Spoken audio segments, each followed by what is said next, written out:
Welcome to The Explainer. Today we're diving into some really powerful ideas from Robert Kiyosaki's Rich Dad, Poor Dad.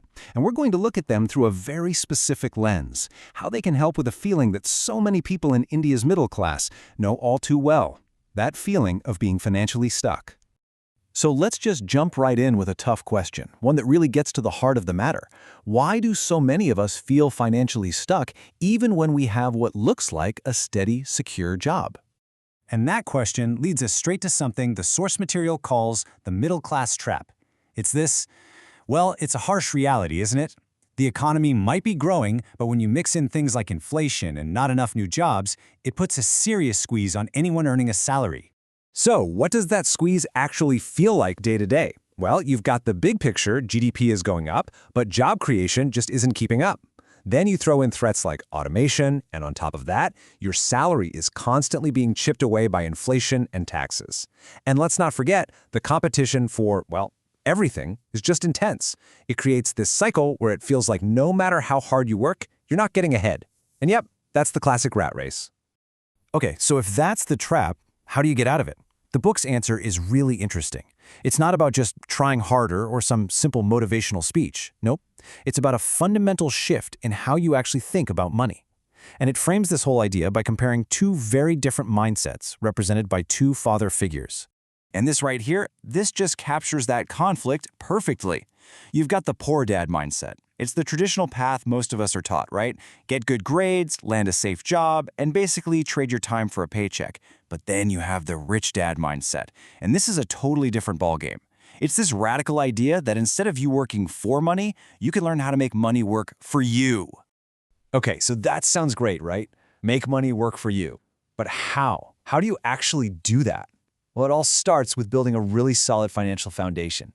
Think of these as the first principles you need to put in place to support your whole journey. And this quote, this is it. This is the cornerstone of the entire philosophy. It's such a profound shift in how you see things. You go from being a lifelong employee of your money, constantly chasing that next paycheck, to becoming its master. You set up systems where your money is the one working for you 24/7. All right, so let's get practical. How do we do it?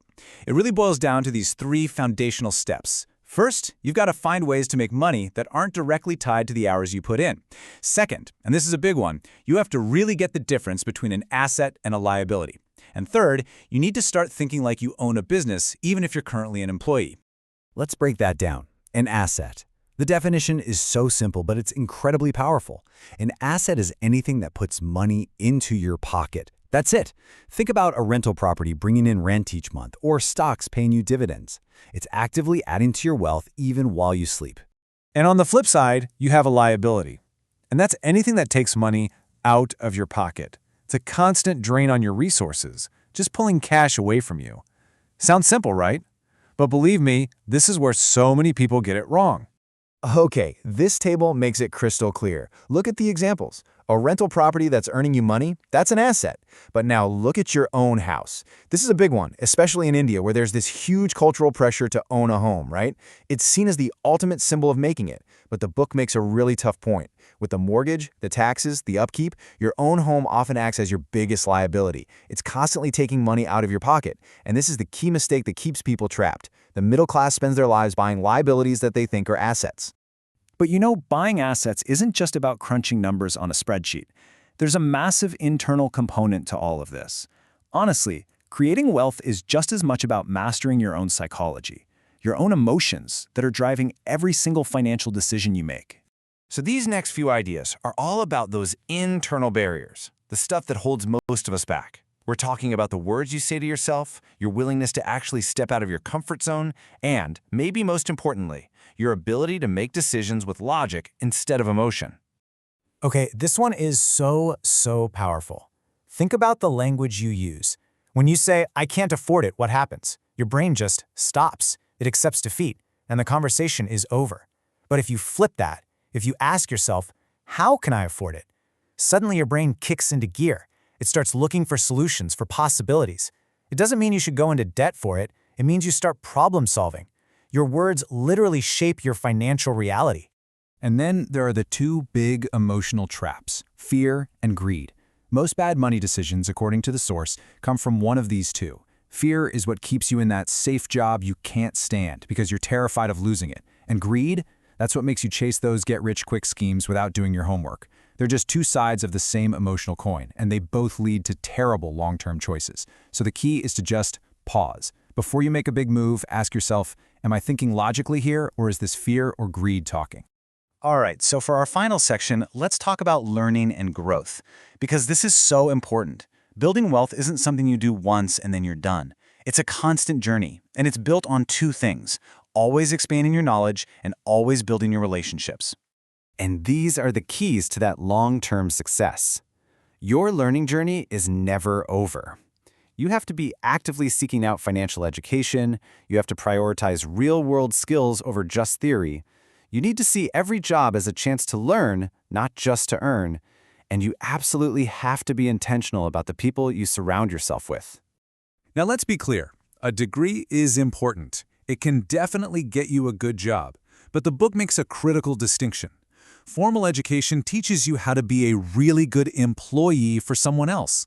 Financial education, on the other hand, that's what teaches you how to manage, grow, and multiply money so it starts working for you. And that brings us to the skills that really build wealth. The source argues that these practical skills, communication, sales, marketing, investing, leadership, are way more valuable for financial freedom than just academic credentials. I mean, think about it.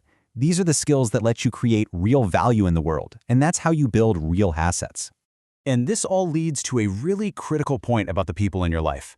You've heard the saying, your network is your net worth, right? Well, it's true. The people you hang out with will totally shape your mindset and your opportunities. You really are the average of the 5 people you spend the most time with. So building a network of smart, driven people isn't just a fun social thing to do, it's a core financial strategy. Okay, so we've talked about building your foundation, mastering your inner game, and committing to lifelong learning. So how do we wrap all this up? What's the path forward? You know, if you remember just one thing from all this, let it be this. The goal isn't just to earn more money. The goal is to build a system where your money earns for you. You have to shift your entire focus from just getting a bigger paycheck to building and buying income-generating assets. That is the only real way out of the rat race. And so that leaves us with one final, powerful question for you. Look, listening to all this is one thing, but taking action is everything. So the question is, what is the first asset you are going to build? Your entire journey to financial freedom really does start with how you answer that question. Thanks for joining this explainer.